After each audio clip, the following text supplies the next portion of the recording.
Postman uncle డైరెక్ట్‌గా నా పేరు అడిగారంట ఇంటికొచ్చి. మమ్మీ అందంట, "లేదండి పాప స్కూల్‌కి వెళ్ళింది. ఏంటి చెప్పండి" అంటే, "పాప పేరు మీద మనీ ఆర్డర్ వచ్చింది" అండి. మా అమ్మాయి పేరు మీద మనీ ఆర్డర్ ఎవరు పంపించారు అంటే, మా డ్యాడీ పేరు చెప్పారంట. "ఆహా! నేను వాళ్ళ వైఫ్‌నేనండి. ఆ పాప మా పాపేను. నాకివ్వండి వచ్చాక ఇస్తానందంట." "లేదమ్మా అలా కుదరదు. పాప సంతకం పెడితేనే ఇస్తాం" అని చెప్పారంట. మా మమ్మీకి పిచ్చి కోపం వచ్చేసిందనమాట. ఎంత కోపం అంటే, డ్యాడీ ఎదురుగా ఉంటే అయిపోయేవాడు ఆ రోజు. సో, పోస్ట్‌మ్యాన్ అంకుల్ డబ్బులివ్వలేదు. వెళ్ళిపోయాడు. సో, నేనొచ్చాక మా మమ్మీ ఈ విషయం నాతో చెప్పి, "మీ డ్యాడీ నీకోసం మనీ పంపించాడంట. నువ్వెళ్లి తెచ్చుకో పోస్ట్ ఆఫీస్‌కి రేపెళ్లి" అని చెప్పింది. సో, నెక్స్ట్ డే మమ్మీ నేను కలిసెళ్లి సైన్ పెట్టి మనీ తెచ్చుకున్నాం.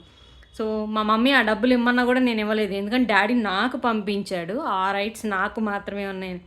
ఎంతైనా డ్యాడీ కూతురైతే డ్యాడీ మన కోసం ఏదైనా పంపిస్తే మమ్మీకి షేర్ చేయడం అంటే ఇష్టం ఉండదు గదా! చెయ్యం గదా! సో, ఇప్పుడు చెప్పండి మా డ్యాడీ బెస్ట్ ఇంజినీర్ కదా!